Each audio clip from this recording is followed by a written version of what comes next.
Everyone keeps telling you, but you don't want to believe it. But how you execute matters, and I'm going to explain to you exactly why. All right, so here's something from my personal experience. I always love doing that because it makes it a lot easier to understand.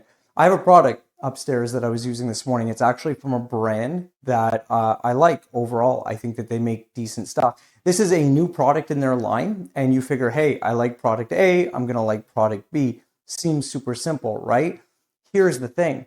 Product B actually ends up doing something that I totally don't like for that type of product. It has a bit of a failure or something, for example, that can happen with these types of products that I personally actively try to avoid. So when I saw this starting to happen with this product or having these issues, first thing I do is go online and I'm looking for other user stories. Here's the danger with these types of things compared to it was even a year ago or 2 years ago. Instead of going on Google and trying to find all kinds of different forums and find different posts about what people are saying, you can now go to these AI bots like Perplexity or something like that and get huge amounts of aggregated data very quickly. I put in the particular problem I'm having with this product, and lo and behold, you get nothing but a slew of results from all kinds of other users that are actually saying, yeah, we're experiencing the same thing. And what was even crazier was the feedback that, oh, these particular types of the product, because they come in different scents or flavors, whichever way you want to think about it, happens more. So the challenge with that is that now for me, that product, I'm not going to buy it anymore, despite the fact that I really like the brand. I think they do a good job, and they do a really good job with their other kind of core products. This extension and expansion is just totally not for me because I find it super irritating. Now, that particular brand still has the opportunity, for example, to keep me as a customer because of the fact that I like their other products and I discovered them first. But had I found product B first, I can almost guarantee you that they would have about 0% chance of me then trying other products within their line because of that negative experience. Everyone gets this when it comes to product, right? Like the product quality matters. It has to perform. It has to do the right things.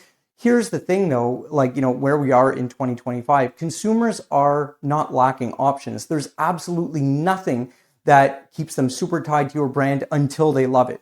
So, with all of those choices out there, you have to hit a home run right away, and you have to make sure that the product itself is performing. And it doesn't matter if you're a small brand, it doesn't matter if you're using organic, it doesn't matter if you have all of the right values. Unfortunately, if the product doesn't perform, no one is going to buy it. This is the exact same thing when it comes to your service. Everybody out there, whether it's large retailers or smaller D2C brands, is using very basic transactional and low-cost execution when it comes to their logistics. Now, if you're a big brand and you're selling on product, you can get away with this. But as a smaller brand, every element of your experience matters and contributes to that brand promise that you have with your customers. So if you're bringing on those new customers, if you're acquiring new customers, if you just jumped into a new channel and all of a sudden you're using kind of lackluster, low performing, low quality services, that becomes part of that initial experience, that super important initial experience, or those early experiences that consumers get from your brand. And then they take that failure or that experience and they transfer it to what they think about you.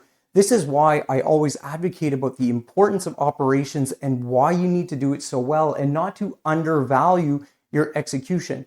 The reality is there's a reason why these are professional domains for people. And as much as it's become easier, for example, to use different apps and integrations, logistics and operations is not an app. And if you continue to treat it that way, you are undervaluing your own brand and you are hurting your experience with your customers, which directly then impacts your sales. So if you want to do better for yourself in 2025, of course you focus on your product and you make sure you have great products, but how you get that product to consumers, how it interacts with them, and then how that customer walks away feeling after that physical transaction, after making that digital purchase, is wildly important. So I hope everybody out there thinks of different ways that they can use their operations to generate more value for their brand and bring customers closer and become more intimate with what you are trying to promote and sell.